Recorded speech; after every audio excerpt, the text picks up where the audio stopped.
make lemonade. Okay. Let's go to work. That's the signal! Go, go, go, go, go! Six!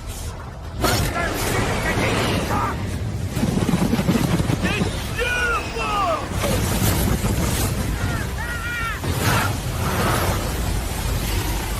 Mother Nature just pissed her pants, dude! Wake up and hit the ground running. It's The Rush, presented by Willis Auto, with Travis Justice and Ross Peterson bringing you raw, unfiltered, and unapologetic talk about sports, life, and everything else that matters. No filtered, no fluff, just The Rush. We've reached Friday. Welcome to the Rush Radio Show, powered by Willis Automotive. Good to have you along with us on a Friday morning. Of course, Willis Lexus. The excitement is building for the all-new 2026 Lexus ES redesign. Hybrids continue to be extremely popular, and Lexus is offering strong finance incentives. Now is a great time to buy. Start your buying journey at willisauto.com. The weekend's here. Go buy yourself a car. Go buy yourself a car. If you're listening on the audio stream at therushradio.com, Rush Radio Android app, and the TuneIn app, thank you so much. Watching on YouTube this morning, hit that subscribe button. Give this video a like. Start leaving your comments in the comments section. And, of course, you can always call the show at 515-517-2303 and follow us on our social media channels. We've reached the end of the week, Ross Peterson. We're here. We made it. Congratulations, everybody. Happy weekend. Happy Friday. You got I do have a weird story to tell you that I've been forgetting to tell you. I like weird stories. But you got anything fun planned for the weekend? Audrey's got a birthday party for a friend. Not a lot. You know, my little nephew has his birthday party. So Anjanette's like, hey, St. birthday is tomorrow. Do you have any plans for the St. John? Like St. John Smith, the old beach volleyball player. Yeah, so yeah. St. John Smith and Karch Karai. Do you remember those two dudes? Yeah, I remember Karch Karai, yeah. St. John Smith and Karch Karai were like the great beach volleyball players in the 90s. They were so good, Travis. Nintendo made a video game called Kings of the Beach. Really? And it was a beach volleyball game. And when you got to the very end, like fighting Mike Tyson, you had to beat St. John Smith and Karch Karai. So it was almost unwinnable then, right? Unless you had the secret formula. Their ass, you had the secret formula. Are you kidding me? Serving on them bitches all day, dude. My sister-in-law has gone with the non-traditional names. You have Mose, Sinjin, Idris, and Levon. Wow. Yeah. Those are eclectic. Yeah. The only Idris I know is Idris Alba. Yeah, and I don't know if it was named after Idris Elba or not. They just liked the name. But seriously, is St. John named after St. John Smith? No, I think there's another St. John because it means saint, I believe. So they went with that. I've never asked every one of those has a religious connotation in some way. I believe so. Yeah. What was the second one you said? Well, you had Mose, Sinjin, Idris, and Levon. Okay, Levon, the only thing I know is Levon wears his war wounds like a crown. It's funny, and this is how my family thinks, because all of us went to the Elton John song, and Owen's like, no, it's Levon Helm. Oh, yeah. Yeah. Oh, Owen right away didn't even think about Elton John, was like, that's Levon Helm, man. That's what we're talking about. We're talking about the band. Virgil Caine is the name, and he served on the Danville train. That's a fun dude. That's a fun dude. Levon Helm. You've seen that documentary about the end of his life, right? I haven't. Oh, Trav. Incredible. Is that the one where he was the documentary shot in the barn? Yes, in a cabin like in the Kentucky mountains, and all these famous musicians came to see him at the end of his life. And I actually think his barn is in Woodstock. It's not in Kentucky. Oh, is it really? It's by Woodstock. Yeah. Yeah. Very, very cool. See, you knew more about it than so maybe I have. I think I've seen parts of it because my brother-in-law, Seth, his wife's father is a huge band fan. So they actually went to Levon Helm's cabin, which is like a museum today. They still do concerts there. So they still do concerts at Levon Helm's. At his cabin. It has a name. Do you remember what the name of it is? I forget what the name is. I don't. If Owen listened, he'd know. I bet if somebody in the group is going to know. St. John Smith was a James Bond alias in View to a Kill? I didn't know that. Because St. John Smith would have been born in like the mid 60s. The volleyball dude. It's funny. I'm not a big James Bond guy, so when you say A View to a Kill, all I hear is Duran Duran going, A View to a Kill. Duran Duran? Isn't that who sang A View to a Kill? I don't know. I believe Duran Duran had the theme song to that movie. I got a strong take here. Unpopular opinion. Don't tell me you don't like Duran Duran. I can take you one step further. Okay. I don't think I like any band that has had a James Bond theme song. You don't like Adele? Adele's okay. I can handle Adele. U2, don't they have one? I don't know. U2. I just thought they were pretentious douches. Duran Duran? What? Isn't Duran Duran a one-hit wonder? No. Right. No. We're going to test this one here real quick. What are the Duran Duran songs? Everybody Rio? World? You got Rio, you got View to a Kill. It's not, see, but that View to a Kill doesn't count. Hungry Like a Wolf. They're a one-hit wonder, dude. No. Rio was a great song. View Her to a Kill name is Rio and she dances in the sand. Okay, they're a two-hit wonder. Hungry Like a Wolf, which was on the same album. They're a one-album wonder. It seemed like more growing up in the early 80s. Look at all the old heads. They're not one-hit wonders. All you old guys. I'm joking. Paul McCartney and Wings had Live and Let Die in 1973. Don't get me started on Wings, dude. No, absolutely not. Duran Duran, A View to a Kill in 1985.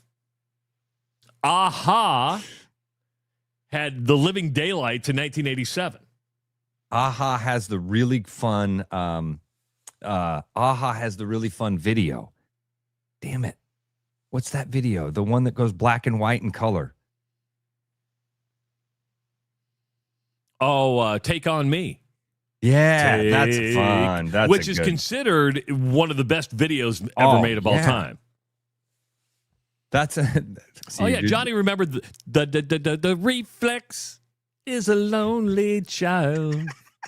See? 3-hit wonder.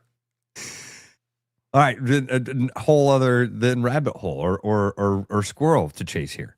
If I said what's the best videos of all time, I think I would eventually come around to Aha from Lean On Me. Thriller would have to be considered one of the greatest videos of all time, right? I mean, it's like a mini movie. Yeah, I would agree with Thriller being up there. Black and White by Michael Jackson was pretty good. Remember when they? Oh yeah, all the faces. All that the faces was changed. Super cool. That was pretty groundbreaking. Right. That's a good one, Trav. Good call on that. What about what was that? I just had another one going through my head. What was the one with Tawny Katane in it on with Whitesnake? Here I go again on my own. Okay, Hot for Teacher was pretty good. That just brought back one. Oh. Rock the cradle of love. Rock the cradle of love. Yes, the cradle of love. Do you know what I'm talking about? Oh, yeah. Oh, yeah. Where the girl, and I think she's like a 16-year-old, and she comes in and tries to seduce the guy. It's interesting. I'm looking up greatest music videos of all time just to see if we agree with them. Chris Shipley wrote in and said Sledgehammer by Peter Gabriel. That is a classic one as well. Peter Gabriel had a couple good ones, right? Yeah. Yeah. How about Charlie's one? Do you remember Jamiroquai and Virtual Insanity? No, I don't. That's so cool. The stage moves on like a conveyor belt type of thing. And he's constantly, it's pretty cool. That's a good pick. Considered number one by Esquire magazine. And I don't even know if I know this. Christopher Walken was in it, but Fatboy Slim and Bootsy Collins' Weapon of Choice. I do remember that one. He dances. Thriller is number 2. Okay. Kendrick Lamar and Element number 3. Don't know that one. Queen and Bohemian Rhapsody. I watched that movie ironically last night because I was bored. Is number 4.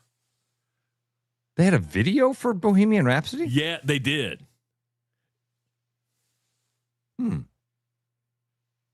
Madonna and Vogue number 5. Nah, that's stupid. She does this.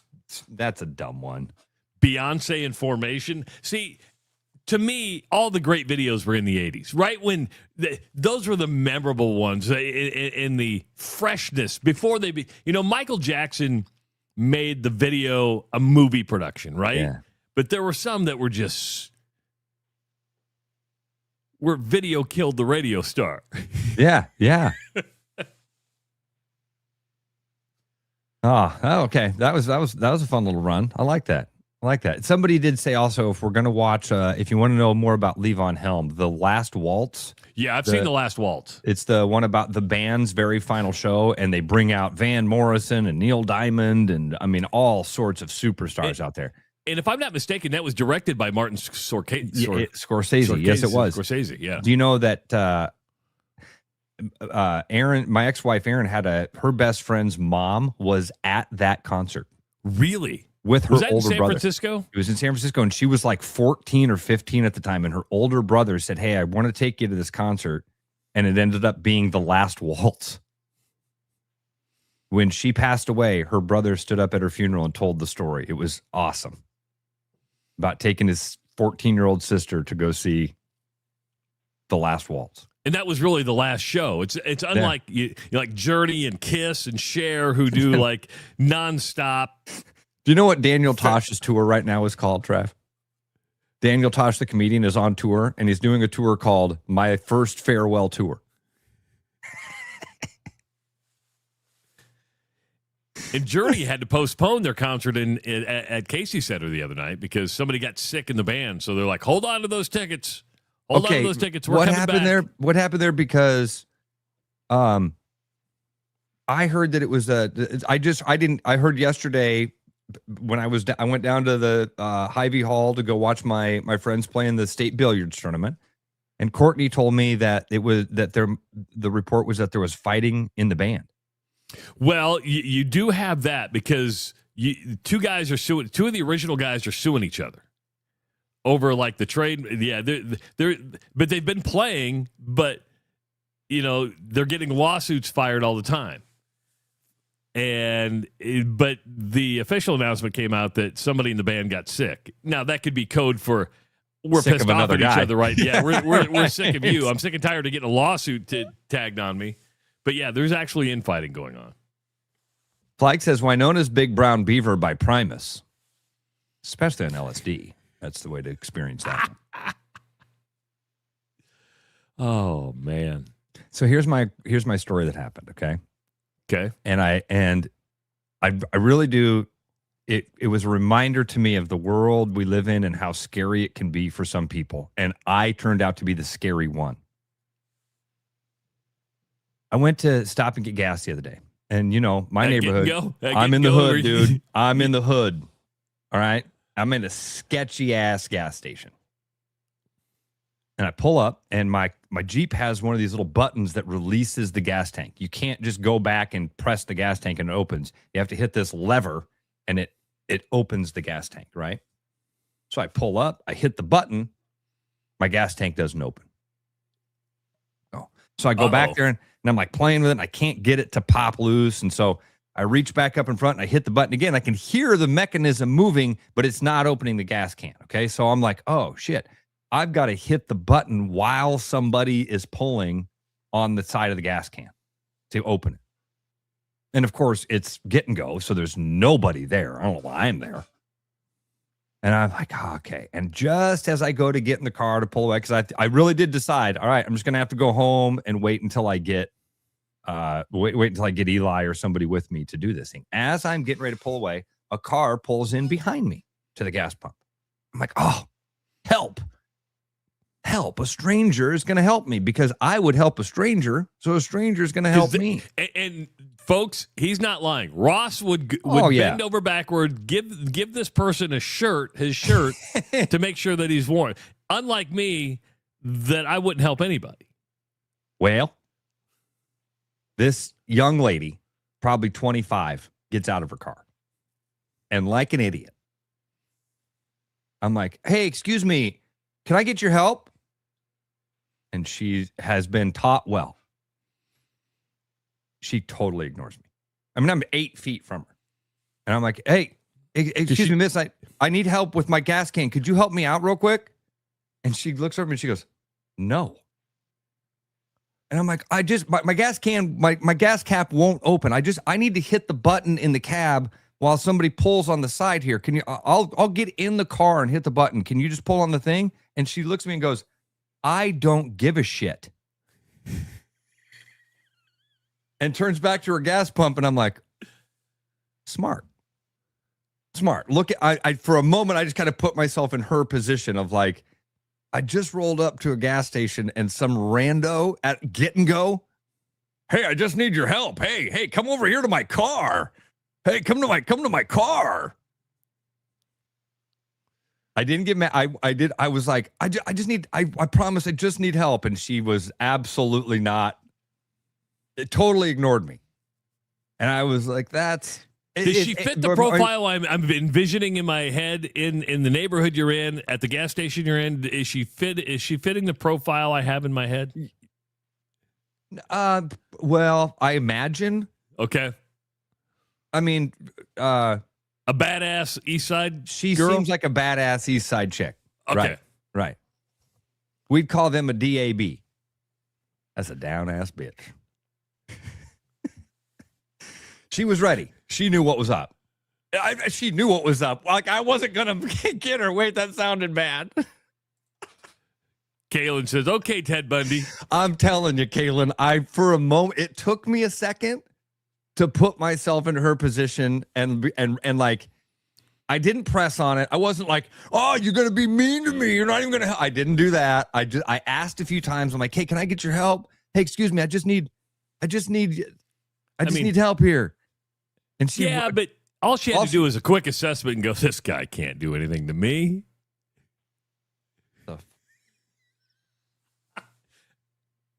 Jeez. Were you wearing that hat? No, this might have helped.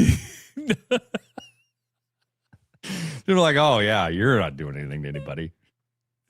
No, I was real aggressive. I was like, hey, I tried to talk like Flag. Come help me. Come help me out. I was burning a Marlboro Red. Hey, lady. Hey, girl. How much for the little girl?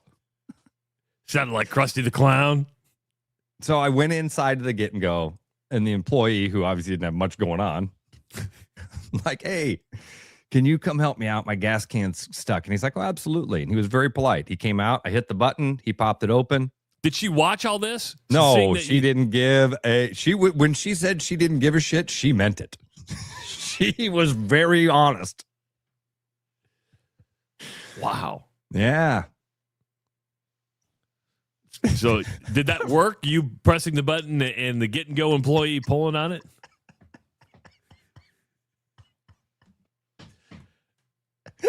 It did. Flag's just innocently watching at home and going, how come I'm getting picked on? It's just not right that I'm getting picked on. Brian, Flag, this is the only place you can actually be a punching bag, okay? Just that's true. It's the only time I can get you from this distance. Brian Park's right. I should have went full Bobo the Clown on her. You know, I should. Hey, why don't you come over here and help a stranger, huh? And I had the entire thought, Travis, of like, I got in the guy helped me out. And I started, I mean, again, like I said to Kaylin, I started to put myself in that girl's position much earlier. I mean, pretty soon I was like, smart. That's pretty smart, lady, because she doesn't know I'm harmless. That's true. But if she ever needs something reciprocated, and so somebody says, "I don't give a shit," But maybe that would be the case. I don't think it's the same for a girl like that. You know what I mean? I think if a girl's asking for help, there's not a lot of stranger danger that would pop into my head. I honestly need to talk to Audrey about this and be like, hey, just so you know, here's what happened. And the girl was right. The girl was smart to not help me. But there was a part of me also, and this won't surprise anybody, that got sad for society. Well, I'm going to ask you a question. I'm going to ask you a question. All right.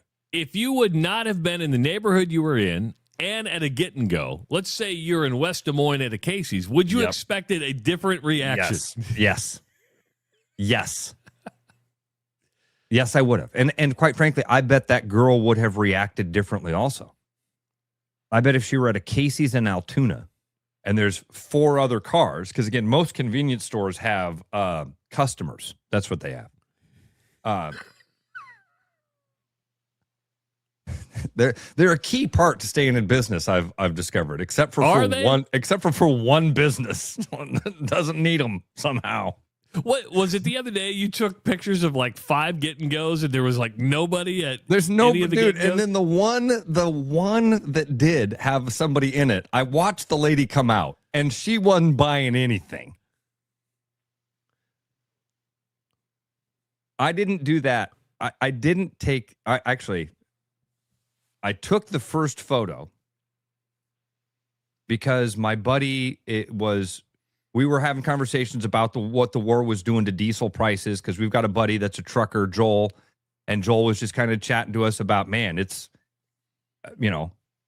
$5 for diesel or $5 whatever it was for diesel at the time, and he's filling up a 200-gallon gas tank.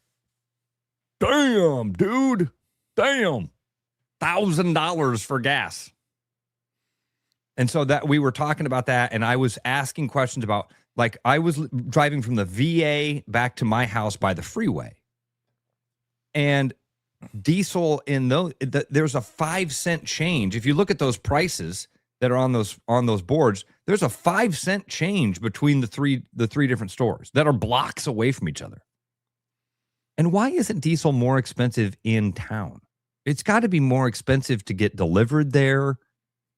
There can't be as much demand. Maybe that's why it's cheaper, because there's not as much demand, I guess. I'm saying that. Hell, I was trying to figure out why, gas is cheaper in some places. Like I drove by the Minden exit on my way to Muscatine last week, and it was like $3.29. I go to Anjanette, I go, we should have stopped here. She goes, you're the only person who looks at gas prices. I said, no, I'm not.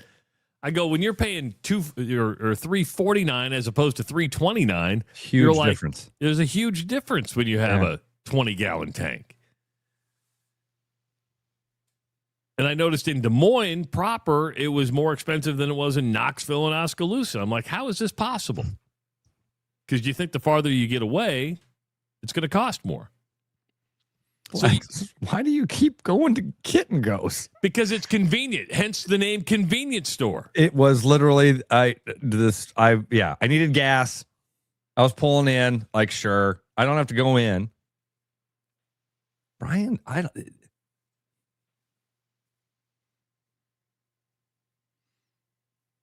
So you went to another didn't you just go to a billiards tournament down at Casey Center and the Iowa Event Center? No. I went to one. There was like a national tournament that was happening out in West Des Moines. Okay. And I went out there to watch that, and it was actually really cool, Travis. There was this teenage girl that's a professional billiards player, and the tournament just so happened to shake out that she was playing against one of Iowa's top professionals. And so my buddy wanted to go out and watch that particular match. They ended up tying. And then this really cool thing happens when you tie in this particular format. Okay.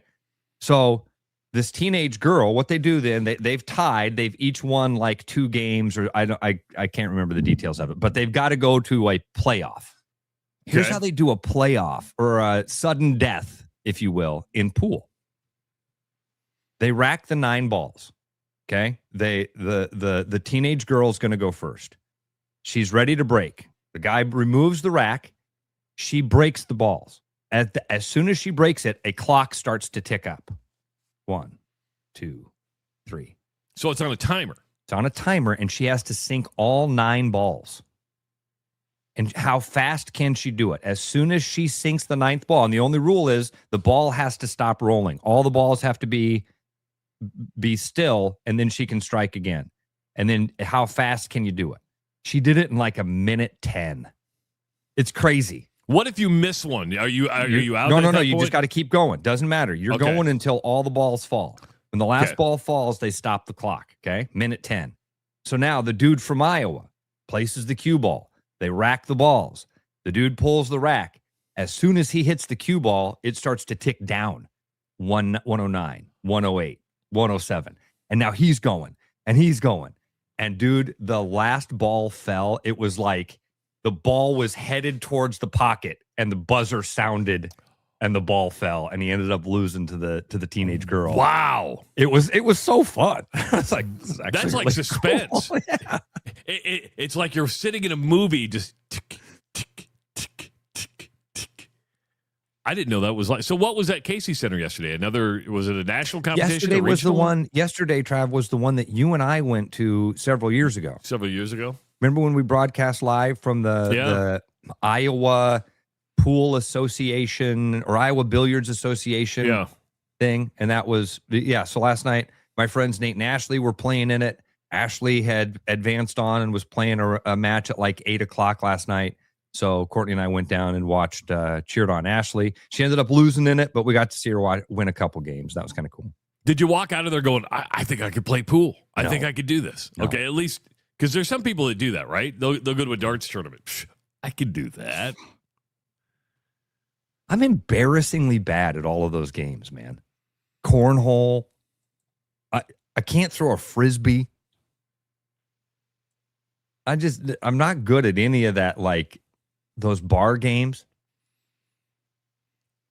So I take it you don't play Frisbee golf or disc golf, as the purists call it. I have a lot in common with the guys that play disc golf, but I've never played. I have a lot of friends that do it and they love it. And they're like, oh man, you would love it. Again, dude, I love walks. I love being in nature. I love being active and stuff like that. So my friends that do all that stuff, they're like, Ross, come play disc golf with us. I'm too embarrassed. Like, I don't have to throw a Frisbee.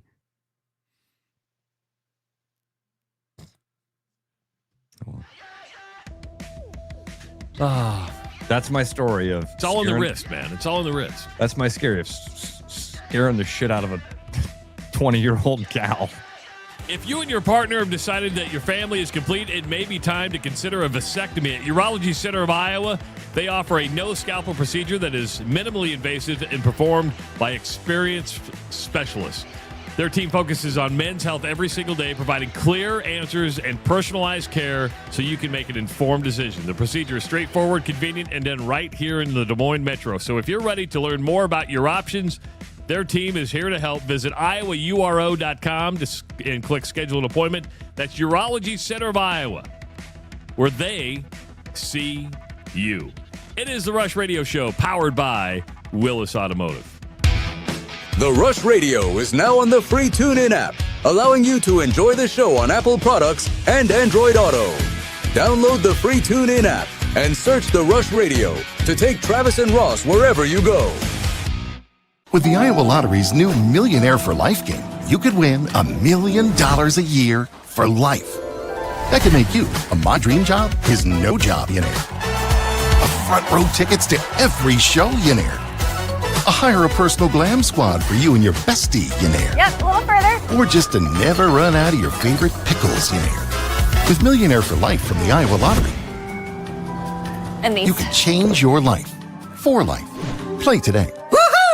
When you work with a company like Mr. Electric that goes above and beyond and makes the customer their priority, that is just a real joy to encounter these days. It was a fairly complicated project and it was intimidating. They made it look so easy and they were very professional, very clean folks. They thoroughly explain what they're going to do. It's clear that they're experienced and that they know what they're doing. Having professionals out there that can do that for me, that gives me a lot of peace of mind. Keep your edge with Body Armor Sports Drink. Bold flavors, electrolytes, and hydration that goes the distance. Grab Body Armor before the grind, during the game, and after the win. Body Armor Sports Drink. Hydration that's real and better for you. Pick up Body Armor Sports Drink on your next grocery store run or convenience store trip. My name's Gary Presnell, and I'm a residential home mortgage banker for Northwest Bank in Des Moines Metro Market. I've been financing people's homes for over 25 years, and I'm an expert in financing VA loans, FHA loans, IFA loans, and new construction homes. This is my cat Norm. Norm knows basketball, but he doesn't know mortgage. And that's where I come in. There are a lot of Tom, Dick, and Norms out there doing loans. So don't just trust anyone with your home loan. I'm your local, trusted, experienced expert. Please call me. I would love to help you. Call Gary at 515-975-6767 or find his profile at nw.bank. Member FDIC Equal Housing Lender. Spring is upon us. Birds are chirping, flowers are growing, and the temperatures are rising. But that also means rain, pollen, and humid summer days. Now, we can't really do anything about that when you aren't in your car, but for when you are in your car, we are offering our fresh spring special package. For the month of April, you can get wiper blades, an engine air filter, and cabin air filters with the FrigiFresh treatment for 20% off retail. Shake off the winter and throw open the shutters at LandRoverDesMoines.com. Hi, it's Noel. If you're thinking about popping the question, start with a jeweler you can trust. At Fiscus Jewelers, we offer the largest inventory in Ankeny, featuring stunning engagement rings and rare and forever natural diamonds, pre-screened with advanced technology. If you don't see exactly what you're looking for, we'll custom design it together, and our CAD drawings are always free. And when it's time to say I do, don't forget the guys. We offer the largest selection of men's wedding bands around. Fiscus Jewelers, your jeweler for life. Back to the rush. Strong opinions, weak filters, and just enough sense to stay on the air. It's the Rush Radio Show, powered by Willis Automotive. Make your floors the envy of every guest. Let's be honest. When you walk into somebody's house, you look down and you take a look at the floors.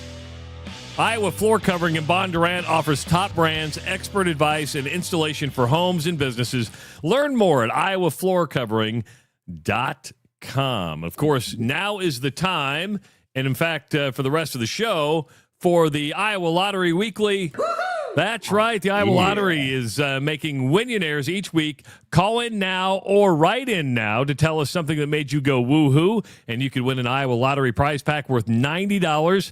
Win what type of Winnionaire will you be? A full tank of Gasionaire, which would be really nice this time of year as gas prices are up. Front row tickets to every Showionaire. And the possibilities are what you want to make it when you become an Iowa Lottery Winnionaire. All you have to do is enter the Iowa Lottery Weekly. And you can do that by calling 515-517-2303 or 2303 or go to therushradio.com and click the promo tab, and you'll see the woo-hoo there and enter it. We have stuff to give away, so let's give it away.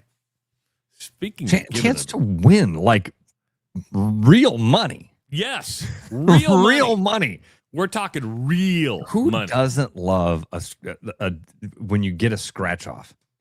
Like that moment of like, this is it. The bills are paid. I'm gonna win $5,000. I feel that way. Even when I win $20, I'm like, that's $20 I didn't have before. I'm okay with that. So, yeah, if you want to win, now is the time to enter. 515-517-2303 or go to therushradio.com, click on the promo tab, enter your weekly woo-hoo.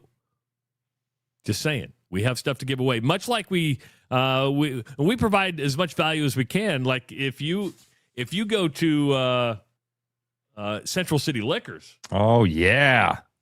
Yeah. You can get the Blade and Bow bourbon for $28.99. That's a $44.99 bottle of bourbon that you can get for $28.99, but you have to mention the Rush Radio Show. Just a quick reminder of that. And then you're going to get your receipt thrown into the box, and you might end up winning something really cool. Dan Douglas, who I talked about yesterday, is a buddy of mine. He won.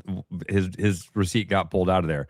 He went back and he sent me a message. He's like, "Your relationship with Central City Liquors is awesome. That place is amazing. But damn, you're costing me like winning. This is the best opportunity ever. My wife hates it."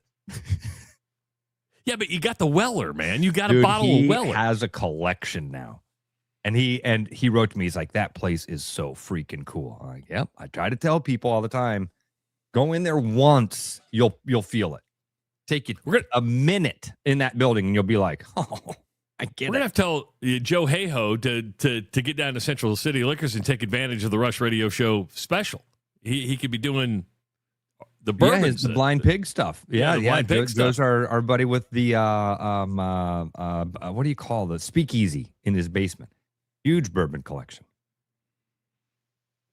Yeah, he's the collector in the commercial. That's right. He's got that big old bullet. It looks like a big gold bullet. So I was down at Monsterama.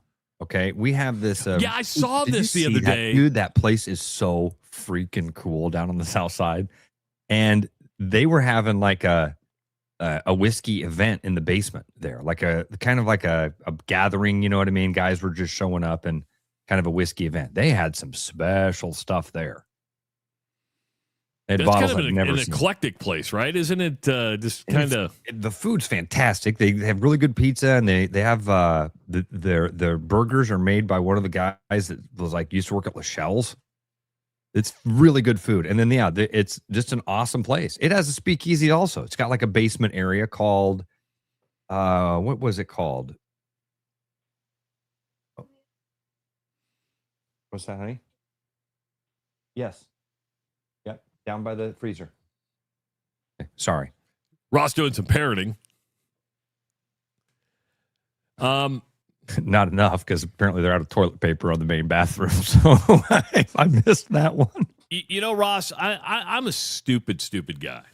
I really am. I'm a stupid person because I'm not smart enough to figure things out until they're right in front of me. Do I go, oh, you know, we've been hearing about the expansion of the NCAA tournament, and we're like, it's because the big boys want to shut the little boys out. They want more of their teams in there, and they want more representation. What I didn't put together is the reason why. I thought it was like, screw the mid-majors, give more opportunity. For the NCAA tournament this year, men's and women's combined, the Big Ten Conference is going to pocket $69.4 million. Now, there was a point... Per school? Or No, the overall for the okay. leagues and then distributed. Much like there was a time when TV revenue from football was you'd get $70 million, and we were like, holy crap, you're going to get $70 million, and you're going to divide that amongst the schools? Just for the NCAA tournament, $69.4 million is going to be distributed to Big Ten schools. That's a big number. $63 million of that comes from the men's side alone. 69 altogether, 63 from the men? From the men. And think about this. The men's payout is only 24% of TV revenue. The women's is 41% of TV revenue. Now, women aren't getting full units yet. And you're talking 9 men's teams, 12 women's teams that made the NCAA tournament. And the amount of payoff is massive. The SEC is getting $56.2 million. The Big 12, $42.9 million. The ACC, $34.2 million. The Big East is getting like $22.2 million. So why do they want to expand the tournament? Because the TV contracts will get bigger and the payouts will get you want more teams in the tournament so you get more of those units. And the deeper you go, Iowa cashed in pretty good for the Big Ten. Iowa ended up earning the Big Ten like $8.2 million by getting to the Elite Eight. Because each time you win, the dollar amount goes up. But it doesn't. I think you told me it's not that Iowa gets more because they did that. Michigan doesn't get more because they're the national champion. They may in the overall payout for winning the national championship, but it all goes into a pool and then it's kind of distributed after that. But I think Iowa will get more than like a team that didn't make it. But it's all still it's almost $70 million. That was like at one point the single year payout for football. That just shows you how much money is in this stuff.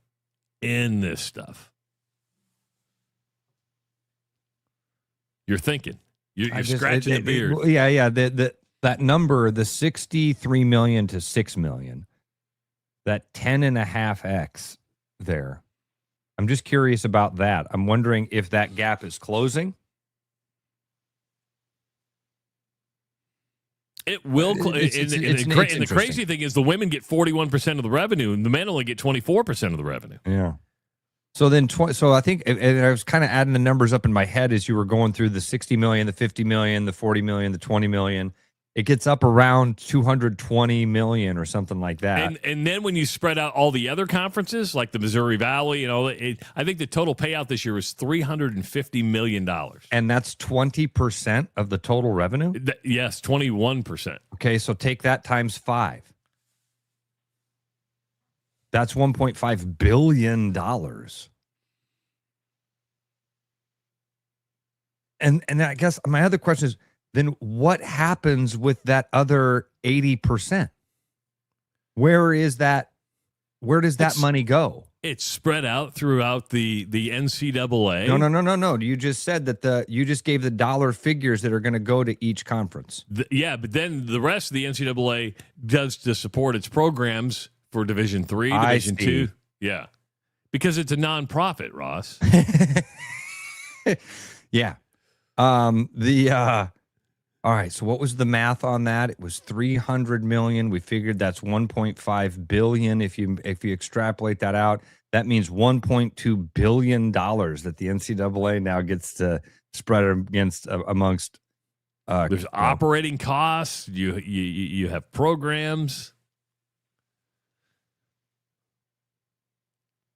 but that's why you want expansion in the NCAA tournament. More Would units. Expanding the tournament increase the television contract that much? I think it would. Really? I do. I think you would say, hey, you want to expand this? And matter of fact, I saw a report yesterday that when ESPN went after the NCAA tournament, they had a proposal with the NCAA to immediately expand the tournament to 96 teams. That's too many. That's way too many. To me, you have something perfect right now. The tournament is perfect where it stands. With the 68, including the play-in games, it doesn't need to be 96.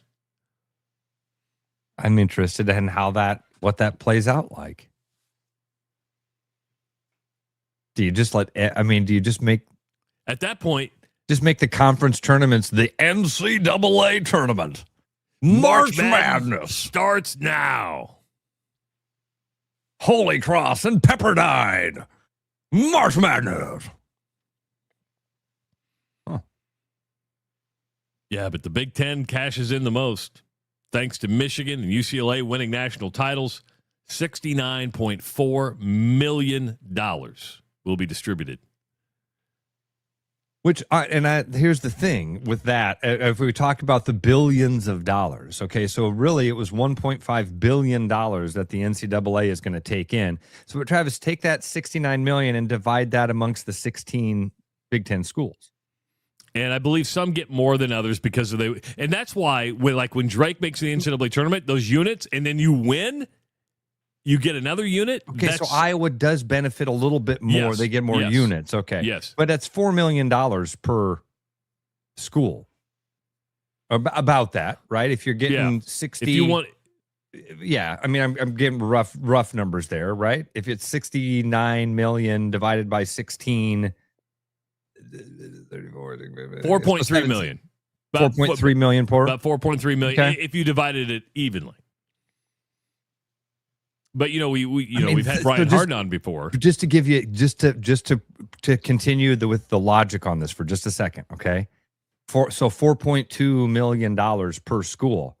How much the Big 12 is going to be a little bit less than that. Yeah. We're almost close to the math where Kansas State is going to get a check from the NCAA that only covers 1 month of buyout from Jerome Tang. Think about that, because remember, they threw an extra $3 million onto his buyout to fire him a month before if they waited a month, they'd have saved $3 million. The Big 12 is going to split less money than the Big 10. might be around that $3 to $4 million range. Kansas State is going to get a check from the NCAA that's going to cover 1 month of a buyout. And this money is distributed over a 6-year period. Oh, so they gotta wait to recoup. Yes, but if you're in the tournament every year, you have money coming in. Well, it doesn't matter if you're in the tournament. Every school is going to get a chunk of change. All right, Trav, did you ever watch that thing I sent you about the Boston Red Sox? I did not. Man, you need to. It's 15 minutes long. I promise. It's not a long, and it's really interesting. And it describes how the more money that gets injected into these sports, the less the schools, or the less the teams have to win. The Boston Red Sox are owned by a hedge fund now, and they have figured out how to make money without winning. And they'd have no interest in winning because that costs money, and they don't want to spend money. They want to get the money. And so you make the team not competitive, but people still show up because you're at Fenway Park and you're the Boston Red Sox, and they'll show up because they're angry. So hell, make them angry. It's a really good, it's about a 15-minute video. I'll try to post it again so people can get it back on their feeds. But while we're on that subject, let's talk about Major League Baseball, right? Okay. Because the average opening day salary for Major League Baseball this year is up. The average player made $5.34 million on opening day. Now that's like the average salary of all 942 opening day roster players. So there's 942 opening day rosters. They take all that money, and the average comes out to $5.34 million. Now, Juan Soto kind of skews that number because he's making $61.9 million this season. The Mets payroll is $352.2 million, which is the highest in Major League Baseball. It is? Yeah, because the Dodgers have so much deferred money. Deferred money. That's why Juan Soto is the highest paid player also. You saw my brain doing that, didn't you? You like, said that, and I'm like... You're like, you're man, wrong. You're wrong. I was like, where's Shohei Ohtani on that list? And then when you said the Mets thing, I'm like, oh, wait, no, I remember the Blue Jays. The Dodgers are crazy high. Do you have that? I think the Dodgers are at $313 million this year, but it would be a lot higher, and they would be closer to $400 million if it wasn't for the deferred money. So if you took out the deferred money, they'd be right around $400 million, but they got deferred money, so it's like $314 million. Okay. But the Mets have the highest payroll at $352 million. Cleveland, he hit it too high. Cleveland's payroll this year. Oh, no. We suck again. Cleveland's payroll compared to the Mets. The Mets at $352 million. Cleveland is spending $62.3 million. Wait, didn't you just... How much is Juan Soto making, you said? $61.9 million. Juan Soto's making $61.9 million. What did you just say that the entire Cleveland roster was making? $62.3 million.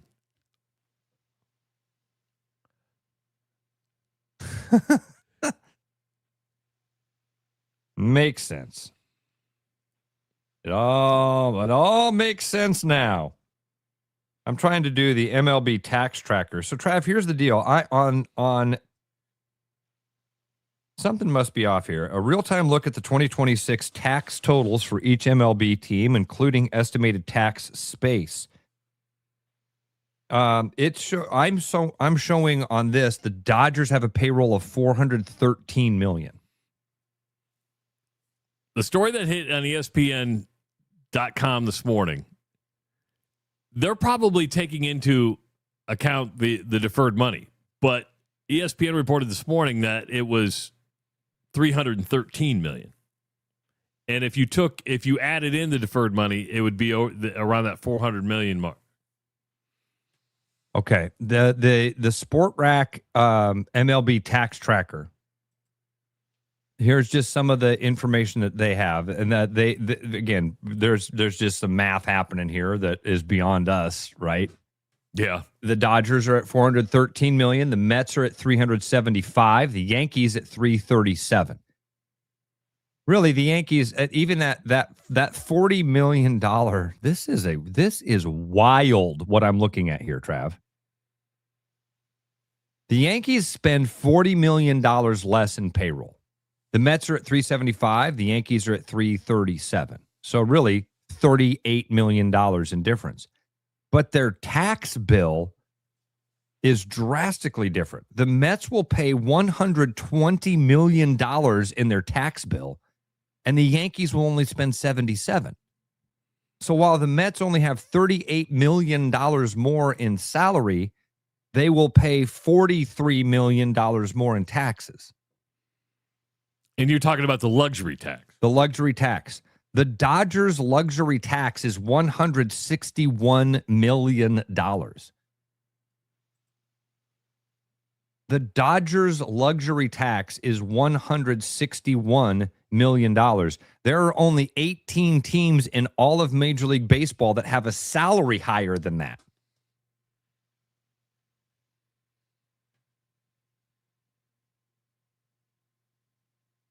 And you said Cleveland was again, there's just some fuzzy math happening here because on this one, the Cleveland Guardians and the Miami Marlins are in the $80 million range. They have Florida. See, they have the California Angels. It'd be interesting to see, whose math is correct and what's going on, because I'm reading directly from the ESPN story, where the Mets payroll at opening day was $352.2 million. I wonder if I see that $352 million anywhere on here. And Cleveland was $62.3 million. And the Dodgers were down to second at $316.6 million.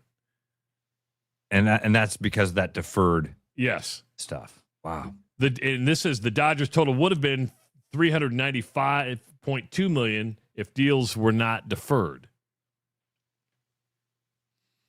Of the 942 opening day players, 519 made $1 million or more.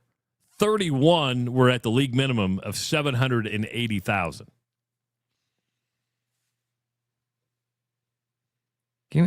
So give me those again. The average salary was $30 million. No, the average salary is $5.34 million. I'm sorry, 5.3. Of the 519 players made $1 million or more. 31 players are this was on opening day. Okay. Was at $780,000, which is the major league minimum. Okay.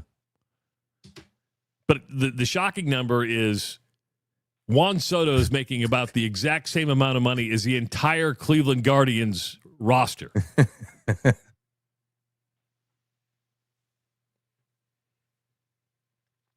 Does baseball need to fix itself?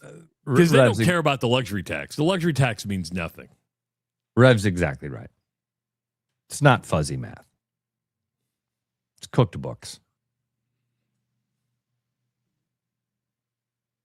Smart money guys. Way smarter than us. Does it matter if you spend $60 million or $300? It's kind of going what you were saying about the Red Sox. Yeah. I mean, does it matter to what? It all depends on what your goal is. What's your objective? Dude, I say it over and over. The number one ingredient of success is expectation. What's your expectation? If you're the owner of the Marlins, what are you going to call a successful year? You're the owner. You're not the manager. You're not the starting shortstop. You're not a fan. You're the owner of the Florida Marlins. What's a successful 2026 look like? Make a profit? Profit.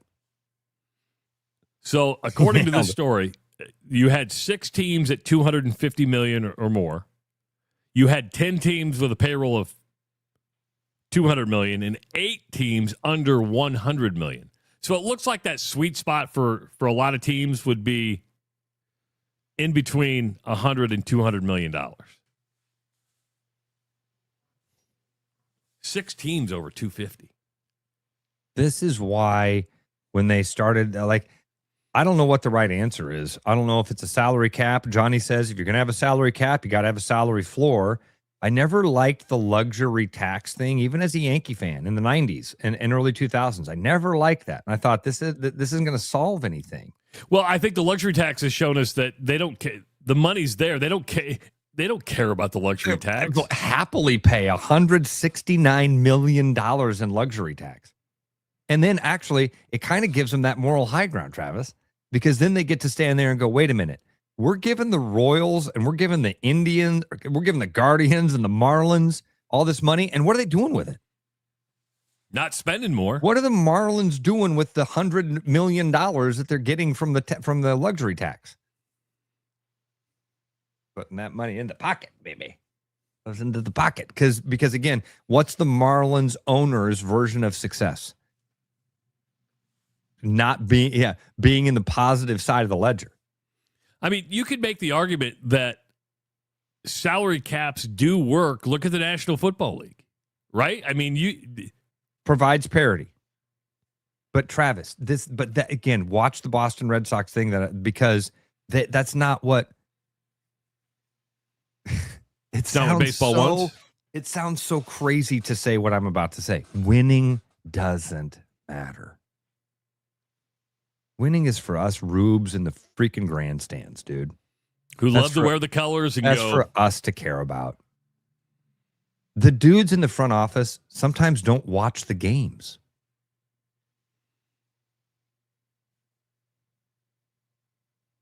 That should tell you what you need to know. Well, what are they keeping their eye on? If they're not watching how good the third baseman is, like I am, if they're not watching to see if the relief pitcher can come in and get guys out, what are they watching? The books. That's what they care about. Would you say, though, like the Yankees, the Mets, the Dodgers, winning matters? That's why they're spending $300 million. They have done the true money hack, which is, hey, if we win with all this big brand, which is a big part of it. Winning isn't the thing. Look at the Royals. Royals won. But they couldn't keep up with the money game.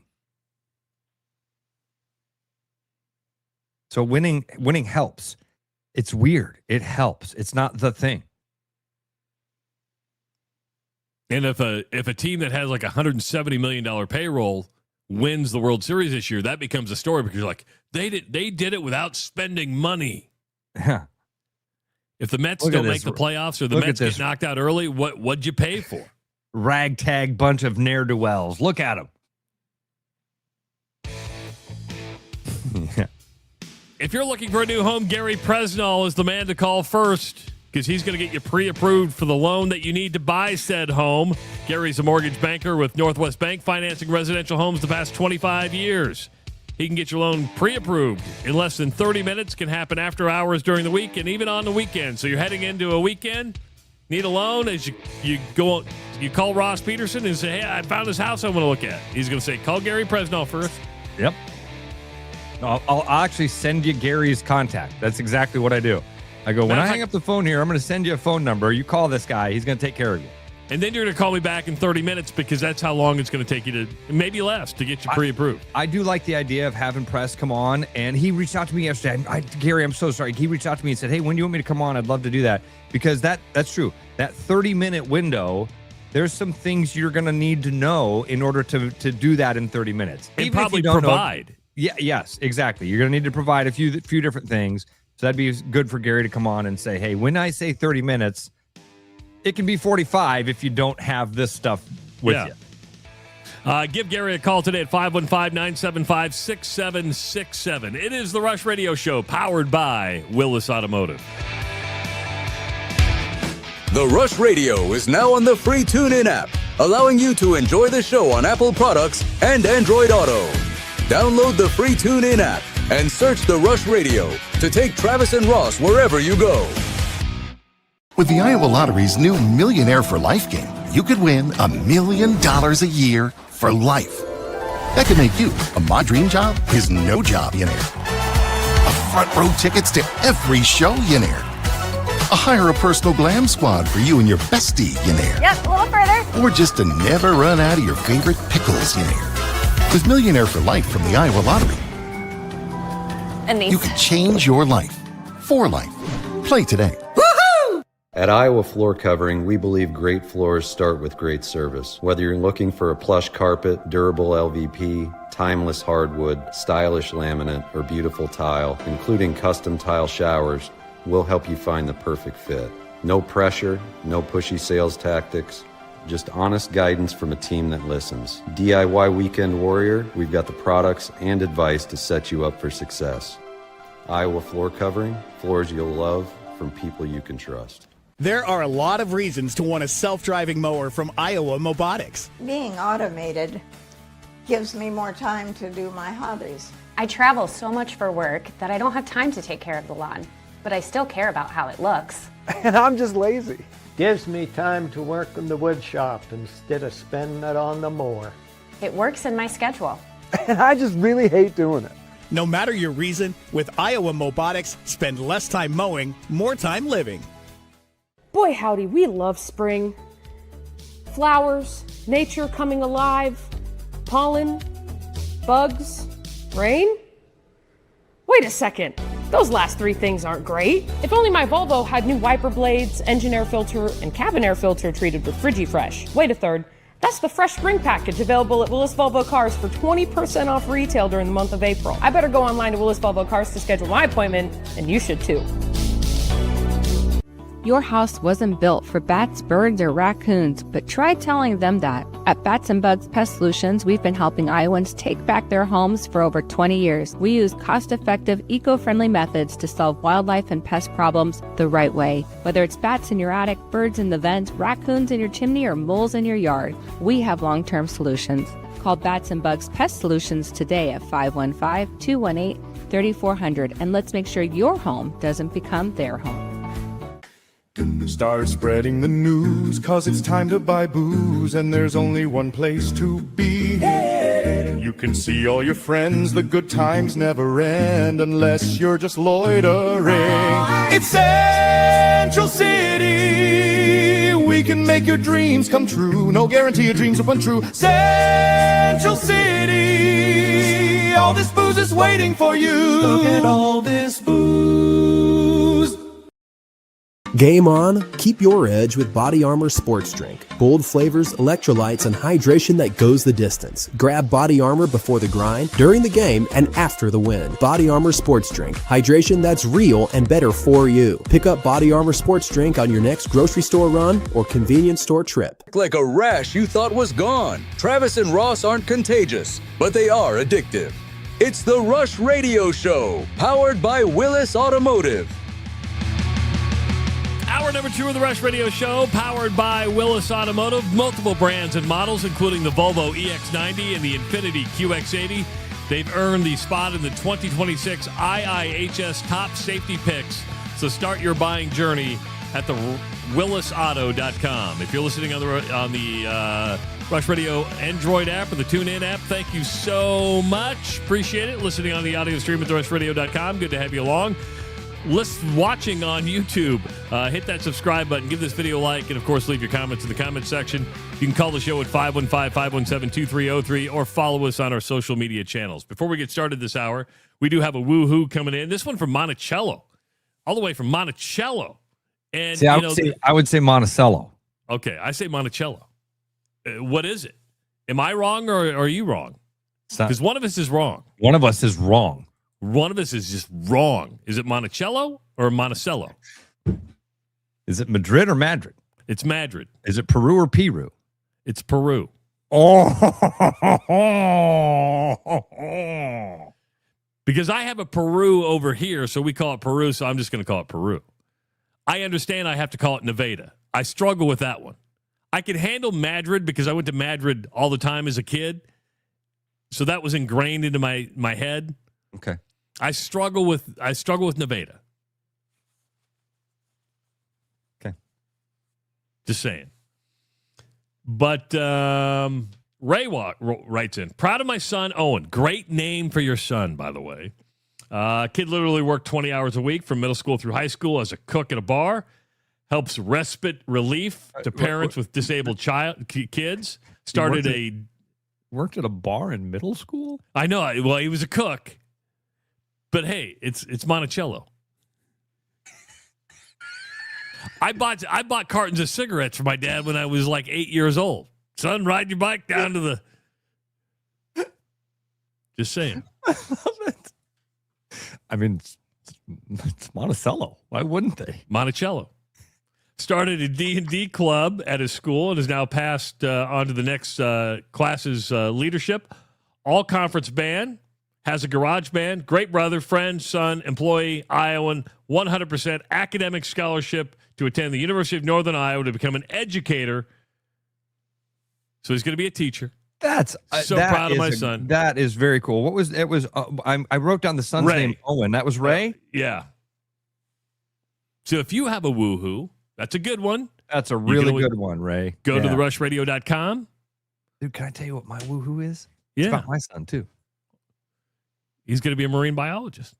Well, he's definitely down that road. I wish he'd find something that paid better, but he loves it, and it'll be amazing. And I hope that he's definitely got a passion for that right now.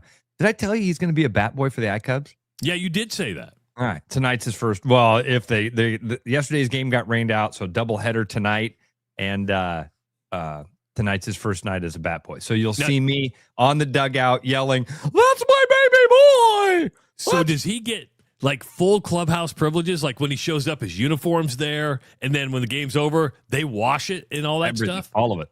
Yeah, all of it.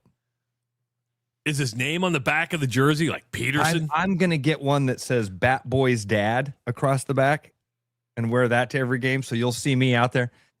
He's like, "Dad, you're not really going to be on the dugout, are you?" And I said, "Well, I'm getting a media credential, so I'll probably be sitting up in the press box with Tommy That's Birch." my boy right there. Yeah. That's my boy right there. And he's like, "All right." He's like, "Well, if you're up in the press box, it won't bother me." And I said, "Eli, a lot more people are going to hear me yelling from the press box than the dugout. What? Yeah, because it's concentrated sound going to the field. When you're up in the press box, everybody's going to hear you. I'm going to go over and see if I can get the microphone. Corey Kuhn will be over there doing that. I'll be, "Corey, can I? That's my boy. My baby boy." He was in Fiji last week. He's picking up bats today. Living a good life, man. Having some experiences, that's for sure. Does he got to wear like the hard hat helmet when he goes to pick up the bat? So. I think so. We're going to find out. I didn't ask many questions. I'm going to learn. How much did you get paid for being a bat boy, or is it just kind of a volunteer position? No, it's a paid position. It's a paid job position. Yep. So, yeah, there's my woohoo tonight. He's gonna learn a lot. He's gonna hear a lot of things as a sophomore in high school, isn't he? Yeah. Hey, boy, you're a tall drink of water. Yeah. It's always interesting when people meet Eli because he's about 6'2". And so most people, you would never guess a kid that's that tall is a wrestler. And so that's always a fun conversation with people. So anyway, I'm sure that'll come up a lot. He'll have fun. I'm excited for him. That's my woohoo. I'm really excited. And as a kid, I used to go down and beg to get the broken bats from the players. You froze on us, Ross. I would sit outside of the Ross clubhouse. Disappeared. Oh no! Did I just die? Frozen in time. Did I die? Am I back? No, you're back. You're back. You're back. I don't know what happened there. Anyway, you phased. I was saying I was a kid that collected broken bats. When I was a kid, I would go down and wait behind the clubhouse and ask the players if I could have their broken bats. Got a bunch of them. And they did, and they willingly just gave them up. That's about 4 or 5 of my 20 that I have. You have 20 bats. Wow. Probably, yeah. Oh, Sean said his son was a bat boy for a summer. He'll love it.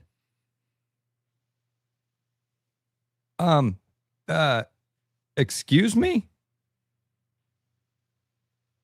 Your second vasectomy? TJ's Woo-Hoo is, and TJ obviously has a huge family, as you can see in his profile picture. Time for a second vasectomy, TJ. He's got 5 sitting there. My I Woo-Hoo take it the little one on the end is the reverse vasectomy? Is that what you call it? Do you call it a reverse vasectomy? Just scheduled my second vasectomy because Travis sounds so excited when I get it now. I get it now. My brain did not go past second vasectomy. Oh, it was I'm a joke, sorry, boys. TJ. It was a joke. Dude.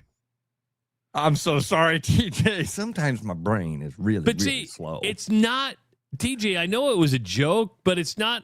You can have that reversed if you want to have more kids. I see what you're saying. So you were thinking reverse vasectomy, had the 5th kid, and then went, I think I was right the first time.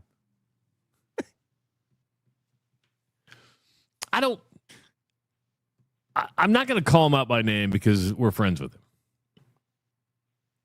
And I don't want to take, but I want to talk about loyalty. There was a friend of mine on Facebook, friend of yours on Facebook yesterday,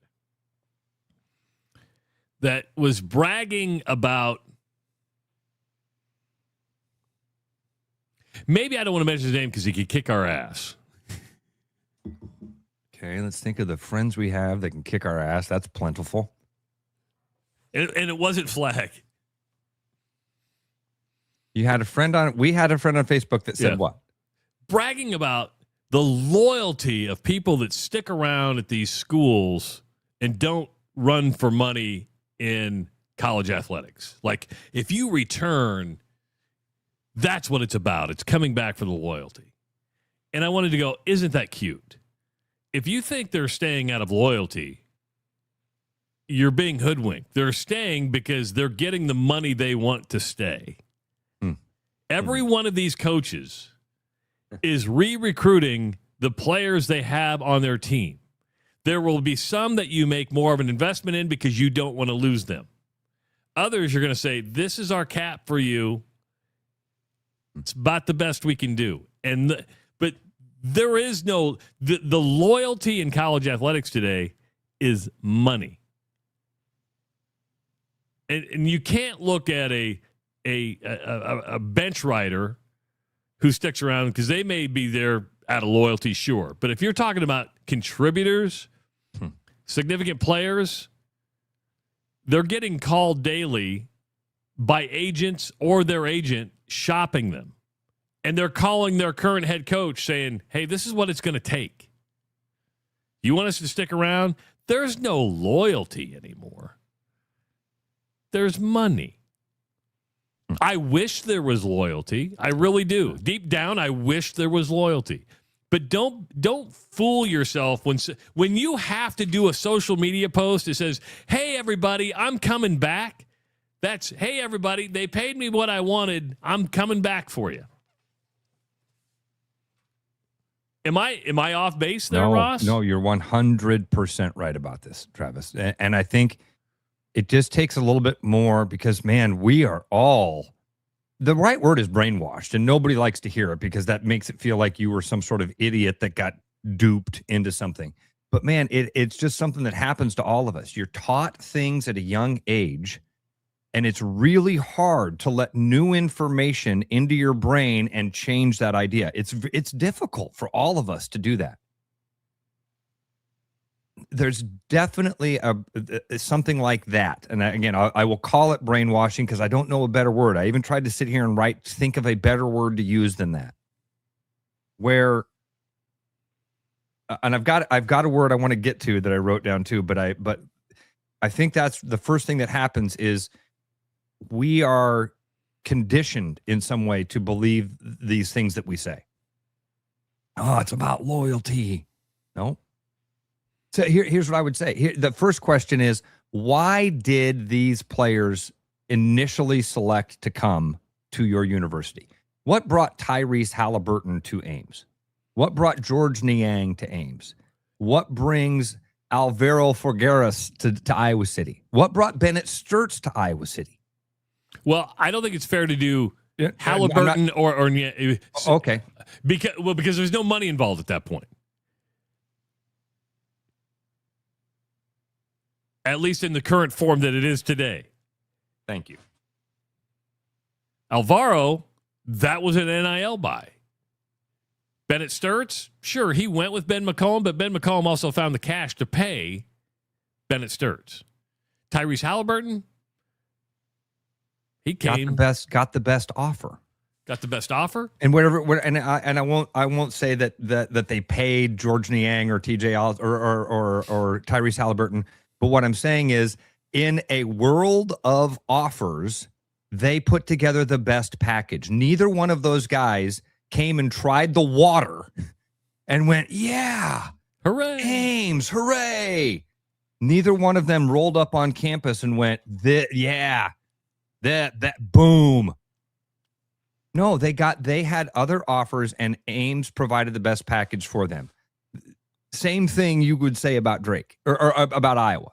Same thing you'd say about Drake. Those kids get other offers, and they weigh what's available to them, and then they decide, I'm going to go do this thing. It was not. So the word that I wrote down, Travis, that I think we're all guilty of in these conversations is projection. We take what we would do and what we would want, and we project it onto others. We do this all the time. We do it daily. Oh, yeah. When somebody does something, you're like, well, that doesn't make any sense because I wouldn't have done it that way. And we, again, back to that first word, we're brainwashed. I've said this 1,000 times. I didn't choose to be a Hawkeye fan. I was born into this. If I'd been born in Lexington, Kentucky, I'd be wearing blue and a KU jersey, right? If I'd been born in Lawrence, Kansas, I'd be a Jayhawk, rock chalk, baby. I was lucky enough to be born in Des Moines, Iowa, and into a Hawkeye family, whatever you want to say. And some people would go unlucky enough, right? So then you take that thing and you go, oh, man, why did Bennett Sturts choose to be a Hawkeye? Because he always wanted to be a Hawkeye, damn it. No, that one's pretty easy. That one's pretty easy to look at and go, oh, no. He never had aspirations of being a Hawkeye. This all worked out because of an opportunity that was there. I want to throw this up here. Jamie put this. Remember Aaron Velichko last week says, hey, we left money on the table. Listen, I'm not saying everybody takes the highest money deal, but if Iowa would have offered no money, she wouldn't be going to Iowa. Did you hear what he said? They think her earning potential at Iowa after year one is going to be higher than what it is right now. So they put a good financial package together, but culturally she fit there. But if there was no money there, she's not going to Iowa. Okay, what Jamie has said here is perfect. I mean it, because put that back up there for just a second if you can, Trav. The last sentence there. We don't leave quarters on the table on the east side. And he's right. He's right. And this is what, like, you hear these phrases like old money. You see people that have bajillions of dollars and they've never worked, and you go, what happened? Well, that was money that existed, and my family figured out a long time ago how to take that money, invest that money, and live off that investment. Old money. When you come from a place that has a generational knowledge is another term for this, where the knowledge or the wealth or other things get passed down from generation to generation to generation. Aaron Velichko laid this out for us the other day in not so many words. He basically said, we have a generational knowledge in our family that says the first offer is not the one you're assessing. You're looking at the long term. Jamie takes that projection thing and adds that element to it when he says, I'm from the east side. And Jamie's one of my buddies. We're from the east side. We don't come from money. We don't come from money. If somebody offers you $1 million to go play basketball, you jump at that opportunity and you start wearing those colors and you wave that flag. But if you come from money, the $1 million doesn't matter. That's not enough to move the needle or get you to adjust your underwear. No. the big money comes down the road. Aaron Velichko said this. I mean, these are puzzle pieces. You start to put them together. You go, oh yeah, this paints a pretty clear picture of where you come from is going to determine how you are, the decisions that you make, what's important to you. Do you jump at this first offer, or are you going to sit back and count the long game? Aaron Velichko, very smart guy. I actually talked to Chad Lysico the other day. I called him last night because I needed to. Did he watch the interview? He did. He was like, that Aaron Velichko interview was really good. He's like, man, he's a really forthcoming and upfront guy. He gave you guys a lot of good stuff. But that's because their family financial situation is very different than most people's. Very different than Audie Crooks. Let's look at Audie. Because that could be part of this thing of like, Audie's leaving. She isn't even loyal. No, she's not leaving quarters on the table. Bang. Bang. Jamie, good comment on that. And Fix right also. Eastside doesn't have generational wealth. We get generational attitude. Lee Township versus the world. Is that the right attitude to have, though? It serves you to a point, and then it becomes bad. And I've talked about that. The thing that I saw, that what the East Side versus the world, Lee Township versus the world thing, where it turns bad is if you really believe that everybody's out to get you. The minute something goes wrong, it's easy to go, well, there it is. You want another 8 on 5. And here's another blanket statement we say. We say, and we shouldn't say this, not if you believe in the American dream. And I still believe in the American dream, because you'll hear the blanket statement, this is more money than these people will ever make in their lifetime. They're 21, 22 years old. They can do whatever they want. Yeah. They can go start a business. They can they can become CEO. I think that's not a fair statement to put on somebody. We're just assuming that you are an uneducated athlete and can't do anything. When, I was watching Bohemian Rhapsody last night, right? And it was like, well, people forget that Brian May was like an astrophysicist, right? Oh, yeah, that's right. The bass player was an electrical engineer. Yeah. The drummer was a dentist.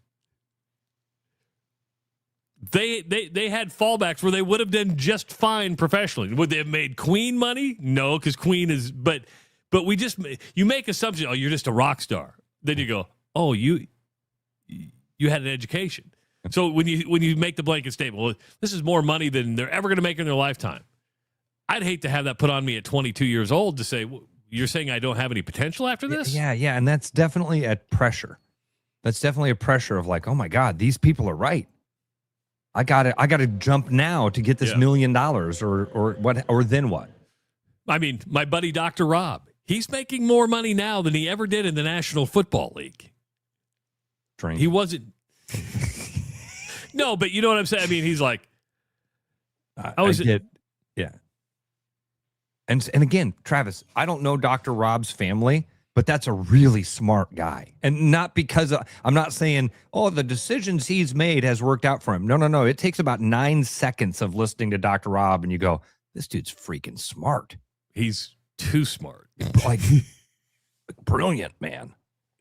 I'll never forget that day I was listening to you guys' podcast, and the kid called in, and he's like, yeah, I'm studying microbiology, and I'm kind of struggling. And Dr. Rob's like, which semester are you in?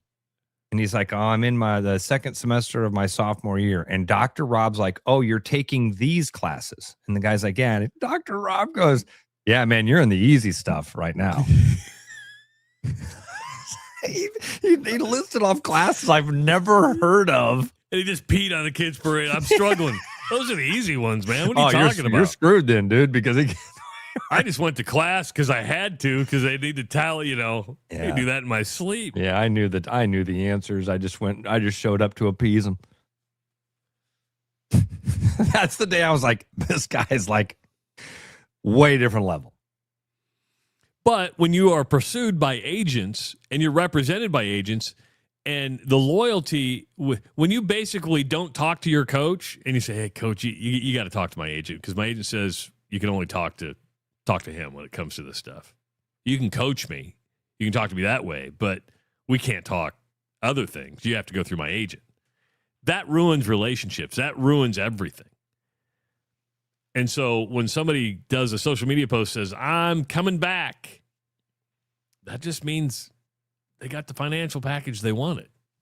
Means the It's not over loyalty over colors. It means the demands have been met. Now, sure, are there exceptions to the rule? 100%. In fact, we say this all the time. We're talking about less than 5% of college athletes. But, yeah, definitely the exception to the rule. But this is what they're dealing with. And I think, Travis, I love how, because we as fans assigned the wrong stuff to this. Oh, they're greedy. What if you got offered a job with more money? Do the same thing. Move to a different city that you might even like more and make more money. Does that make you greedy? Does that mean that you weren't built the McDonald's way if you go work at Burger King? No, it means you got a better opportunity and you're going to do what you think is right for your life and your family and all that stuff. But when they wear these colors, dude, you put on that black and gold, you put on that cardinal and come on. Now, then the projection thing happens. Now you're like me. What's that? Yeah, we'll project out what we want you to be like. Yeah. And what I would do. I had Dave Remington in my studio a couple weeks ago.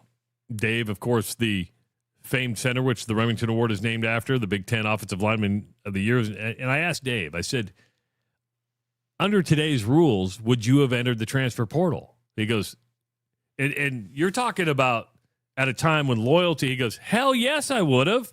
He goes, if they were throwing the money around today like they, in my day, I would have left. I needed to. So even some of the most famous people of all time, who you look as, well, you were loyal through and through. No, they just didn't have the offer not to be loyal. Right. At least he was honest. I'd like to go to Chuck Long. Chuck, you're heading into your 6th year at Iowa, and and somebody was going to pay you, I don't know, $2 million more than what Hayden Fry could have paid. Yeah. You probably. You may give me the standard answer, but you would have had to think about it a lot. It's real easy right now. We could reach out to Chuck and have him on sometime. It'd be a fun interview anyway. Just talk about what he's doing in life and all that. But I think if it'd be really hard for a guy like Chuck Long now, 30 plus years removed from it, loyalty to Hayden Fry that has solidified for decades now.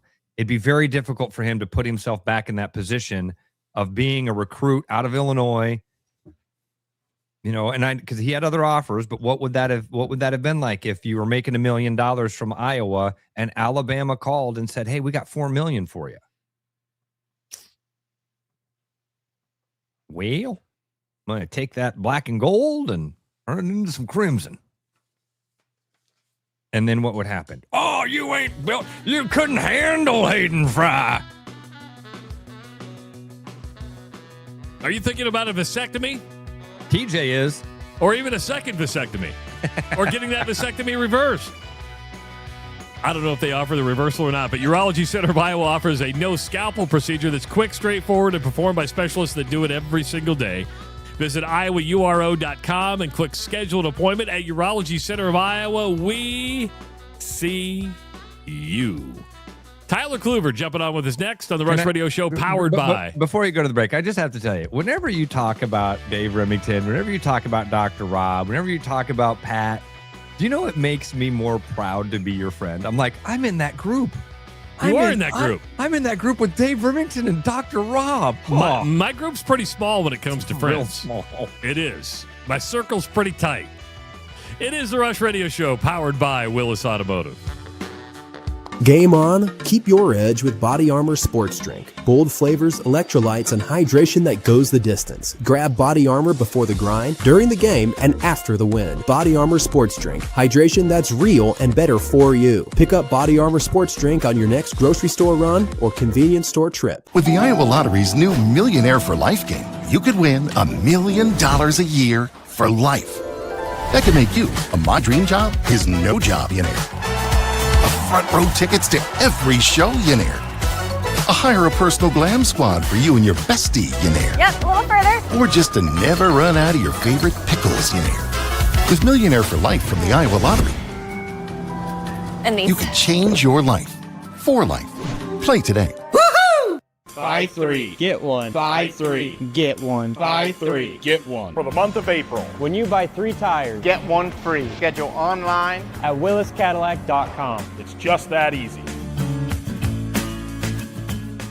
Hi, it's Noel. At Fiskus Jewelers, we're honored by the fact that our customers continue to come back on purpose, and that trust means everything to us. For years, we've been privileged to be a part of life's most meaningful moments, and we never take that responsibility lightly. We proudly offer the largest inventory in Ankeny, cutting-edge custom designs, including free CAD drawings, and a team that takes the time to get it right. Thank you for choosing us year after year. Fiskus Jewelers, your jeweler for life.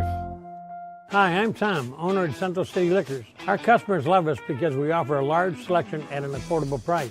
And to keep costs low for you, we don't splurge on fancy promotions and expensive equipment. This commercial is being shot on a phone taped to a stick.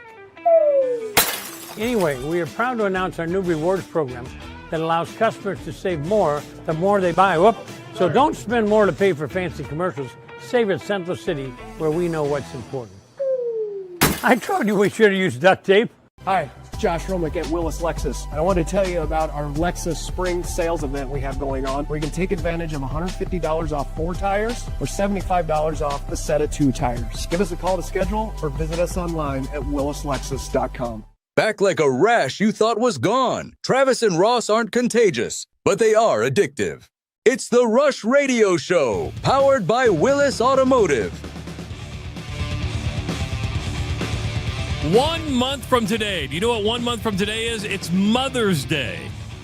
So whether you want to get a gift for your mom or your wife who is also a mother, check out Fiskus Jewelers, your local full-service jeweler in Ankeny at 1701 Southeast Delaware, Suite 250. You got custom design. You got repairs, appraisals. Go in there because Noel will be able to help you out. Find the perfect gift for your mom or for your wife who's a mother. It's just another reason to get your wife a gift, all right? So maybe Tyler Kluver should be thinking about that. You need to go up to Fiskus Jewelers and get your wife a gift for Mother's Day. Fun story. Yeah? So, our second child, baby boy, was born last year. And Mother's Day was coming up. He was due in like middle to late May. And I'm like, oh, this is perfect. Mother's Day is coming up. About to have our second child. I haven't got my wife a piece of jewelry. She's not like a big jewelry person, but she wears earrings and stuff like any woman does. And I was like, this is great. I start getting hit with the Instagram ads. I'm like, oh, cool. We'll get her a little bracelet with the 4 birthstones, me, her, and the 2 kids. Due date was like May 22nd or something. Baby born on June 1. So that bracelet was null and void. Didn't matter. Got the wrong stone. Mother's Day gift out on that one. So see, you could have gone to. All you have to do is take that up to Fiskus Jewelers, and they can switch the stone out. It's that simple. Yeah, Noel will take care of you. He probably will. Such a nice guy when he comes on that ad. Hi, it's Noel. He is super. Have you ever met him? No, I don't know who he is. Oh, dude, the whole family. They're awesome guys. Really fun. His whole story. We should have Noel come on sometime and just tell people his story about. He started with a different company. And it's one of those stories of like after a couple years, he's looking around. He's like, I can do this better. Yeah. I can do this and be a locally owned and operated and family owned and operated. Awesome guy. How are you, Tyler? Sorry I missed you there. No, you're good. Dude, Travis, you remember last week we were talking, you guys are like, oh, you're such a good dad. And Ross is like, dude, I'm going to call you after the show. So did he not call you? No, sure enough, I go to the gym, I'm warming up in the gym, and I get a call from Ross. And he tells me about, if anybody was listening last week, how him and his dad have been having these conversations, and like it was an emotional conversation. Ross, I was in tears in the gym for no reason. Man. It wasn't like that. There was nothing sad about it or anything, but it was like, and fortunately for me, the gym was empty at the time. There was like one lady about to come in early for the 9 o'clock class who had just walked in when I hung up the phone. And I had to be like, sorry, I just yawned. Did you ever use that excuse? I do that a lot. Sorry, I just yawned. It's the pollen in the air. I hit my leg on the box. Fuck. I'm sorry. I've been sneezing, and somebody's like, "No, you a bitch." Yeah. I am an emotional guy though. Like if I get hit on the right day or whatever, I'll just be, I'll be watching TikToks or reels and I'll just be in tears. It's crazy. Yeah. So there's a softer side to Tyler Kluber is what we're hearing, because I don't cry. Oh, I do. Yeah, I do. I mean, I shouldn't say Travis? I don't cry. Not in a lot of things. Now that you say that, I've never. I'm in a. Dude, I cry all the time. I'm a wimp. Yeah, I am too, and I'm in a time in my life where there's like, with little kids, and I'm in a there's a lot to cry about right now if it's the right moment. So yeah, I'll cry. How's the CrossFit thing coming? It's good. It's good. Okay. All right. No, it's all good. I literally got my here. I'll show you. He just disappears, walks out of frame, coming back. This right here is like a template for what my week looks like as far as training goes. Every one of those blocks is like a different piece. The X's are stuff I'm not doing. So like Monday, heavy deadlift, farmer lunges, metabolic conditioning, aerobic work, pull-up stuff. Like so I'm on this right now. It could be the only one I ever do. I'm training for the only individual competition that I've ever signed up for. I've done like mostly on the local scene. You're going to find like partner competitions because those are the most fun and they bring the community together. This one that a couple weeks ago I was at the gym and I was telling you guys about me signing up and trying to qualify for it. That's an individual competition. And I am technically, everybody get ready in the comments. Technically, I am in the elite division. Hey. Wow. Elite. Oh, here we go. We got an elite athlete amongst us. We don't. So I am going all in on this, as I do. And this template right here is worth about, you guys want to take a guess at how much training time-wise during the week I'm doing right now? I would say during the week, do you train on Saturday or Sunday? Yeah, there's no off days. Okay, no off days. I'm going to say you have in there training time, 7 days. I'm going to say 20 hours. The fact that he laughed at the off day thing. Okay. Yeah. So you say 20 hours, Travis, that'd be about 3 hours of workouts a day. I'm going to go north of that. I'm going to say we're in the 30-hour range. No, not 30 hours. It's closer to the 20 that Travis. Okay. Yeah, it's 18 to 20. Okay. It's a part-time job right now. And have me guess anything. I'm pretty good at guessing. Ross, the people in the comments are like, "Tell us more about your CrossFit." Yeah, listen, we asked him about it. You could tell when I asked him about it, he didn't want to talk about it. I'm the one dragging it out of him because I'm interested in it. And I don't like. No one cares about the actual training stuff, but it is funny that like I don't get paid to do this. I'm voluntarily choosing to make this my life. It is my passion. But when you ask me how I'm doing, and like the answer is, my body hurts. It hurts a lot. I'm tired. I'm voluntarily putting myself through hell. I'm a dad of 2. I'm trying to run like 3 different businesses that I do, and on part-time job of training like a semi-pro athlete, time-wise, not actually, because I want to do well in this competition in July. So yeah, yesterday I was at the YMCA, did my first ever swimming workout because there will be a swimming workout this summer at this competition.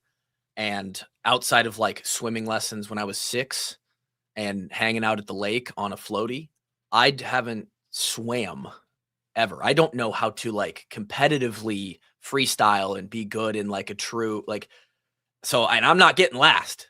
I will not get last in that event. So I'm 4 months out. I'm going to spend a day at the Y every week doing swimming. I swam a half mile yesterday. Oh my gosh.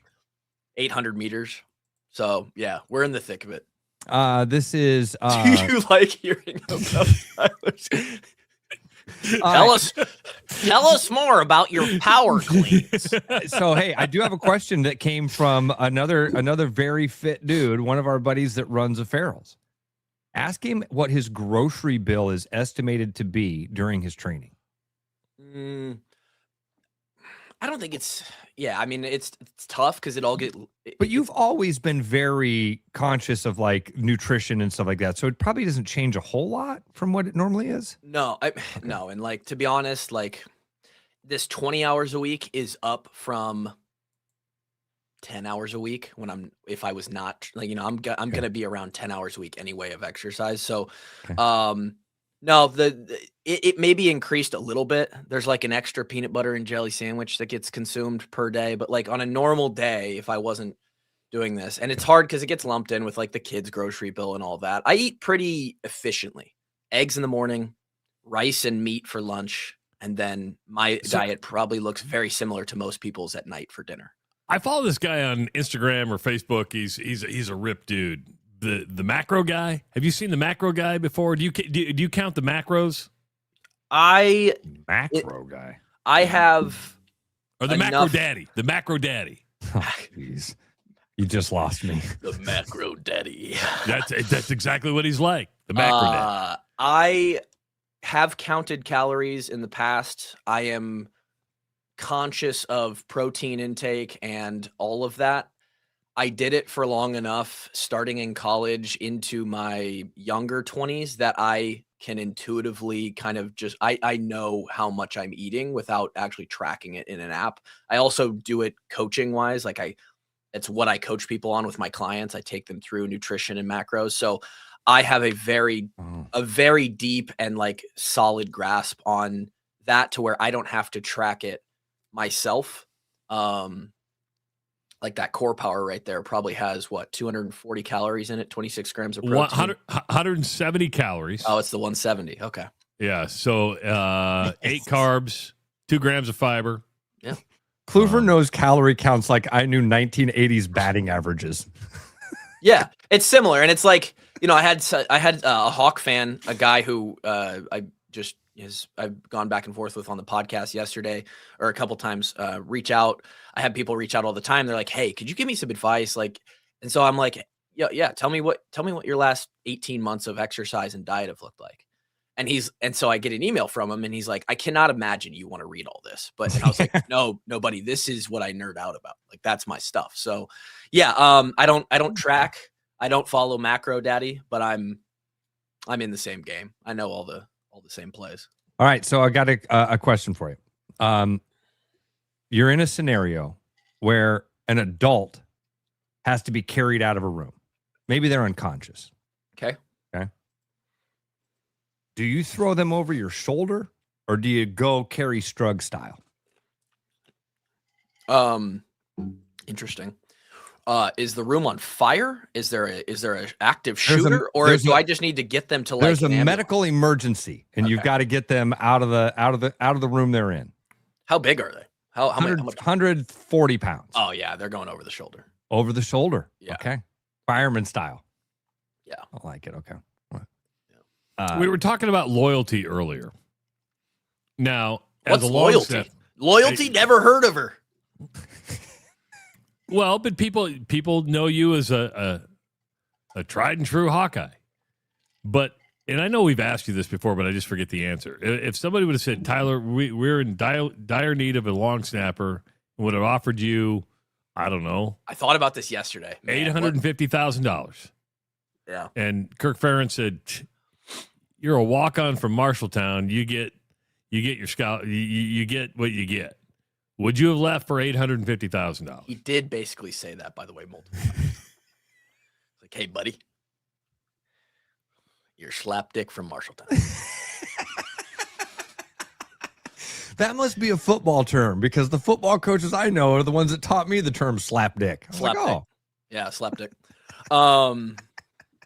Locker room term, or dickhead. Dickhead's a better one. Dickhead's like an Aussie sort of, Yeah, I think it's more of an Australian term, but like great read for everybody. Read. You say it more like D-kid though. It's a D-kid. It's a D-kid. I thought about this yesterday.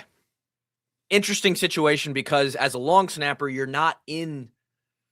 There's this relative amount of money that's like actually life changing, right? You're talking about Alvaro or Milan from Iowa State. And you're like, okay, but us simpletons over here doing the podcast are like, what's the difference between 1.5 and 2.5, right? Can't you stay for just 1.5? But there is a number that's like, shit, that changes things right there, And for long snapper, when I consider my own situation, it just probably wasn't gonna, like, that's not a realistic thing. So I have to put myself, because for long snappers, if I have to guess from what I know, the best, most paid long snapper, your senior 2 or 3 year starter that's at like a big school that's got a lot of cash, might make 150 or 200 grand in his senior year right now. And on the lower end, they're making 25 or 50. So the difference is 100, 150 grand. No, that probably isn't pulling me away. But if you take that ratio and you pull me out to, you're in a position where you either make 500 grand or 2 million. Yeah. Oof. Wow. That is, now we're talking about some serious change. And I cannot stand here and say that I absolutely would have stayed in Iowa City. I just can't. That's good awareness, Tyler. Even as a guy that grew up wanting to do it, dreamed of being a Hawkeye, made it there. That's really good awareness to go, man, if they'd have knocked on the door and offered me some cash, I'm a slapdick from Marshalltown. Yeah, I would have gone to the agent and said, hey, can you, I'd like to stay here. Tell coach that they're really throwing some money at me. Can we renegotiate this thing? Because I'd love to wear the black and gold, but holy shit, that's a lot of money. I guarantee, and it's what every single one of these kids is going through is like, we've put these kids in impossible situations as far as the result that we see is like, so-and-so's in the portal. So-and-so accepted is going to wherever for more money. And it just makes them look horrible when in reality, we're hitting 19-year-old kids with like, hey, you want to make $2 million? What? What do I need to do? Who do I need to kill? And then asking them to be loyal right to a program that they chose out of a handful that were offers. I completely glad to hear you say that. Loyalty has a price. I guess that's the right way to put it. Travis has said this multiple times. You both have. It is not, college sports is not, we're not playing the same game. This isn't the same book that we were reading 30 years ago, right? And you cannot judge.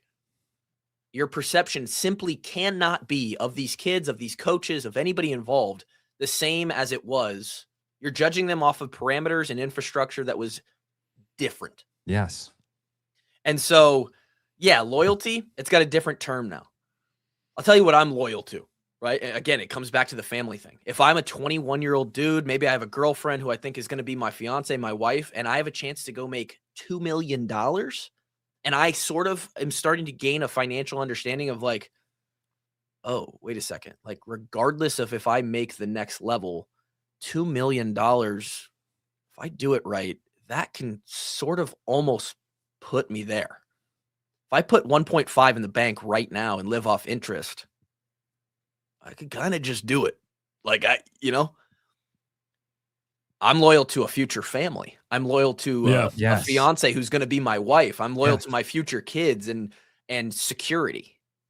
So it's always this thing of like, in the fitness world, people who are like, oh, why don't come have a drink, say yes to a drink, say yes to a night out, say yes to a fat, juicy burger. And you're like, you always say no. And the trope is like, no, I'm saying yes. I'm actually saying yes. I'm saying yes to feeling better the next day. I'm saying yes to health. I'm saying yes to increase muscle mass, whatever. That's like, I'm not saying no. I'm saying yes to things that you're saying that you're not. Same thing here is like, I'm not saying no to Iowa or no to being loyal to the university that I've played for 2 years. I'm saying yes to my future kids. I'm saying yes to my family.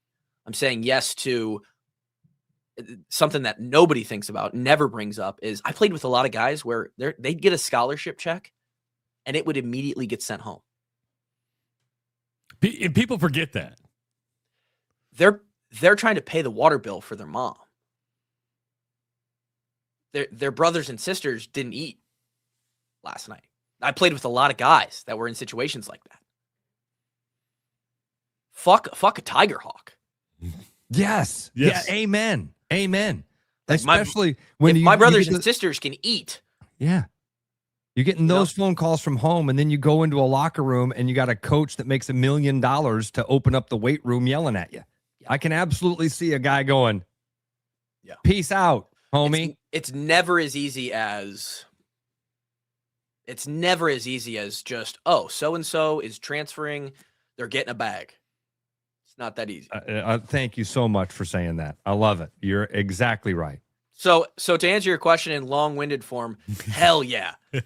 Somebody offers me money, I'm out. Loyalties for people that can afford it. It lines up. That's about right. Yeah. Were you taking a hard time on your podcast this week about bad takes that you've had over the course of? No, not. I mean, yeah, a little bit. Last year, around this time, slightly more than a year ago, Iowa gets bounced. Whatever, Fran gets fired, and in jest, I was kind of for the entertainment value of it. But I suggested to Grant, our co-host, I was like, you know what? What if we just do this? Men's program has, we're kind of stalled right now. We don't have a coach.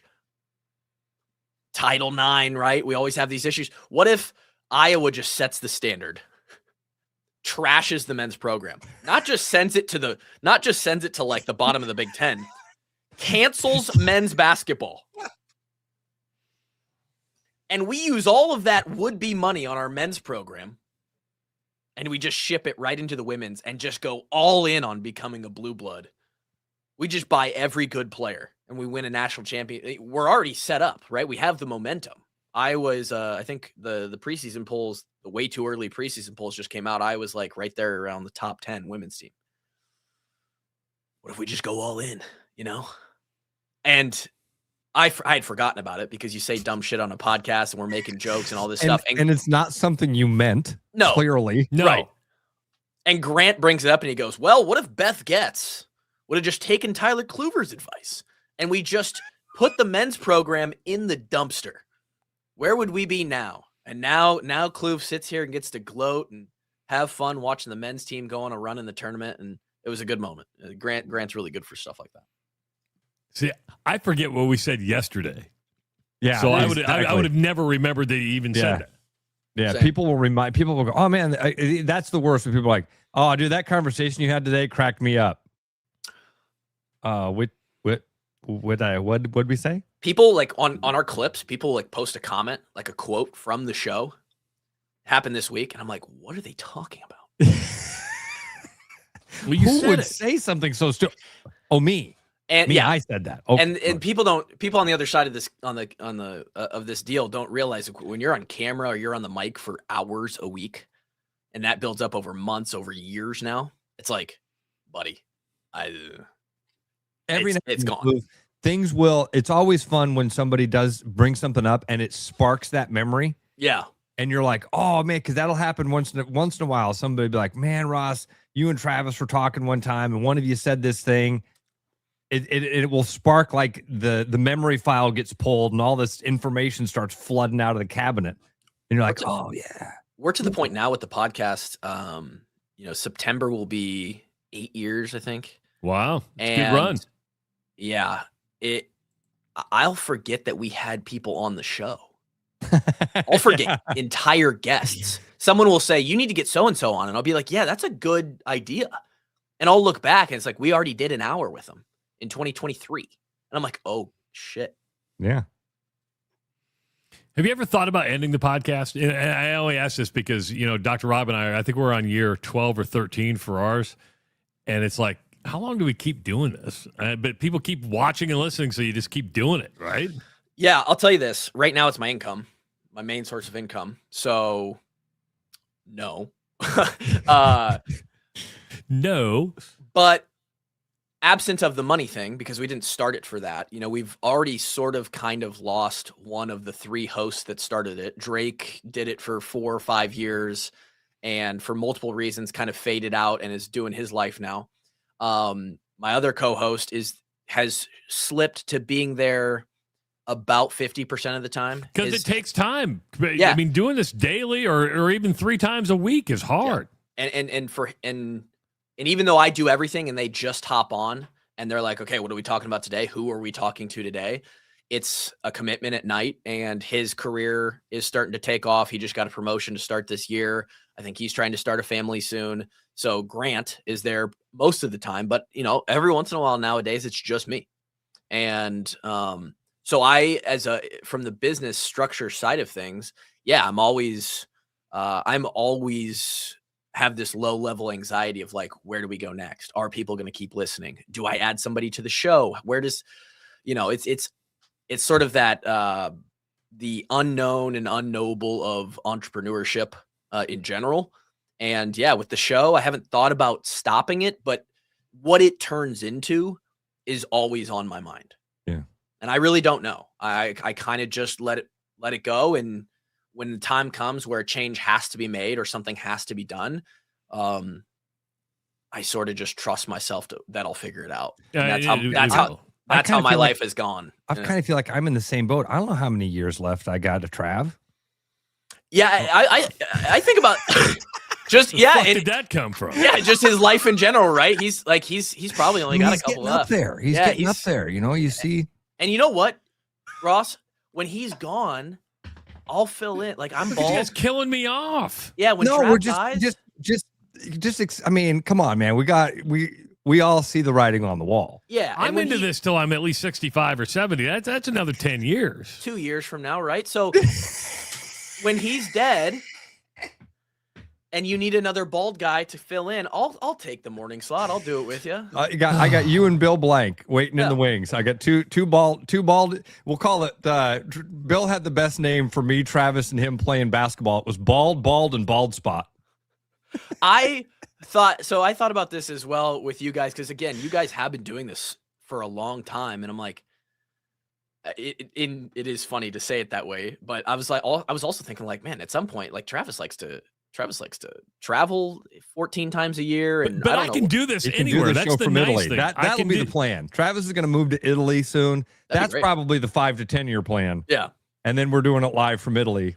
And it's the middle of the day for him. At one point, I thought, man, that'd be good. Maybe if the walk-ons dies out. This is when Justin was still here every day at the end of the show. I was like, maybe Trav and Ross will just be like, "Here, guys, take our baby, run with it."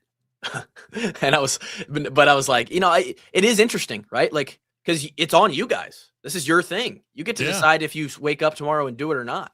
And so. And I'm actually, again, Travis, I don't know when the best time to sit down and record with you is, because I feel like you have like 2 or 3 different jobs. Do you usually record at night, or when do you record normally? At night, yeah.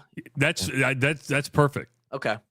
I'm gonna text you, because I do want to have you on and tell the whole Travis Justice story. Okay. And get into all the way up to current day and this show and everything about that. So there's a lot of layers to that onion, my friend. I'm gonna peel it back, baby. It's a fun story. And Ross knows it. I have no problem sharing anything. All right, buddy. Have a good weekend. Enjoy that protein. I saw you were on a walk last week. You had a protein shake afterwards. It is the Rush Radio Show, powered by Willis Automotive. Have a great weekend, everybody. Start spreading the news, 'cause it's time to buy booze, and there's only one place to be. You can see all your friends, the good times never end, unless you're just loitering. It's Central City. We can make your dreams come true. No guarantee your dreams will come true. Central City. All this booze is waiting for you. Look at all this booze.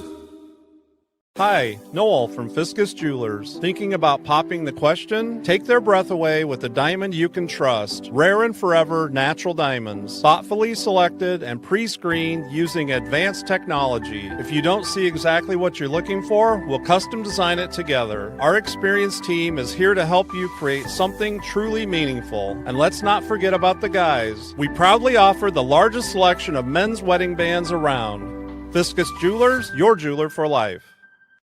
Hey guys, it's Zach here at Willis Infinity Service. Do you have a pollen allergy? Well, so does your car. Replace those clogged engine and cabin air filters with fresh new filters. During the month of April, you can get 20% off your new air filters and wiper blades during our Fresh Spring Special. Schedule today at willisinfinity.com. With the Iowa Lottery's new Millionaire for Life game, you could win $1 million a year for life. That could make you a My Dream Job is No Job millionaire. A front row tickets to every show millionaire.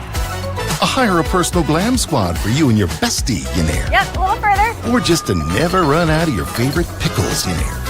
With Millionaire for Life from the Iowa Lottery, And these. you can change your life for life. Play today.